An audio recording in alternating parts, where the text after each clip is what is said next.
Ladies and gentlemen, federal employees, welcome to today's episode. It is so good to have you. Today we're talking about one of the biggest things you can do to reduce your taxes in retirement. We're going to dive right in. If you're new here, welcome. My name is Dallin Hawes. I'm a financial planner who serves federal employees just like you every single day. The question I got recently is, hey, look, I've got my traditional TSP here, my thrift savings plan, but I also have some Roth money. I have Roth TSP or a Roth IRA. Which one should I spend first? Which bucket should be my go-to bucket to spend from initially in retirement, and which one should I not touch, right? Now, if you get this right, you can save so much in taxes over the course of your lifetime. If you get it wrong, not so much, okay? So, to answer this question, let's think about it like this. Let's do a simple example. Let's say that you have $100,000 in the traditional TSP, okay, and $100,000 in the Roth TSP. So you got half and half. Now, if you're new to the Roth and traditional conversation, you have to know that the traditional TSP, you got a tax deduction to put money in there, and when you take the money out, it's tax-free. Oh, sorry. When you put the money in, you get a tax deduction. When you take it out, you pay taxes, okay? Again, that's the traditional TSP.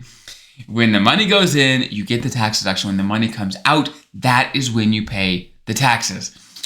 The Roth TSP is the exact opposite. When you put the money in, you don't get any tax deductions. When the money comes out, that is when it comes out completely tax-free. So again, back to our example. Let's say you have $100,000 of each. And the question is, okay, I need to start pulling from one to supplement my lifestyle in retirement. Which one should I pull from, okay?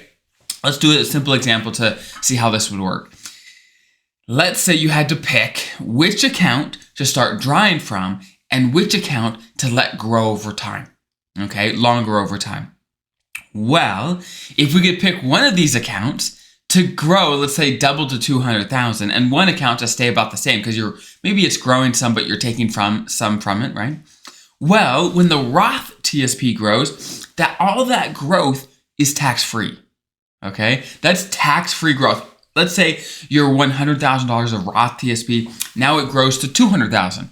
Well, that new $100,000 that is now yours, that is tax-free money, which we love. If we had used the Roth TSP first and let the traditional TSP grow, that would be fine, but that entire new $100,000 that the traditional TSP grew to, that's all taxable income when it comes out. So as a general rule, now there's always exceptions, right? As a general rule, we like to use the traditional TSP first to allow the Roth TSP to grow over time. And there's a few different reasons. First is tax-wise, right? And right now, taxes are probably lower than they're going to be in the future. So if we're going to pay taxes, probably now's the time, right? Again, there's always exceptions to that, but as a general rule, that's true. Also, let's say you're in your 50s and 60s when you retire. Well, in your 70s, you're going to have RMDs. Required minimum distributions, which means the government's going to force you to start taking money out of the traditional TSP. But RMDs don't apply to a Roth IRA or the Roth TSP. So by working down, by using the traditional first, then you are putting more control in your own hands because you're building up an account, a Roth TSP, Roth IRA, that you have control over. You're not forced to pull money from. So if you add up all these pros and cons, it really leans towards, hey, let's let the Roth grow. Now, if you want to take this to the next level, okay, even above and beyond what we've talked about so far in this episode, this is what you should do. Now, if you haven't seen my other episodes on how you should be investing in retirement, okay, I certainly recommend checking those out. I talk about the bucket system, about how to retire or how to invest in retirement, okay? However, long story short, it doesn't matter who you talk to. Generally speaking, most advisors or anyone you talk to is going to say, look, you want some conservative investments in retirement and you want some more aggressive investments in retirement. You want some money that is going to be safe and there for you so you can start spending out of it. But you also want some money to make sure you never run out and that you can keep up your standard of living over time. Okay, so you want some short-term money, some safe money, and some long-term money. So in TSP conversation, the safer money can be some G fund, some F fund. The long-term money can be C fund, S fund, maybe a little I fund, right? That's how that breaks out, right? So again, if we have traditional money and Roth money, and we're trying to use the traditional money relatively soon and the Roth money later, well, we don't want to be investing both those buckets the same, right? We don't want to have the Roth account, Roth TSP, Roth IRA, invested in conservative things, because it's not going to grow very much because we're not touching the Roth for a while. We want that thing to grow, okay? If we could pick one, again, to get more growth over time, we want the Roth.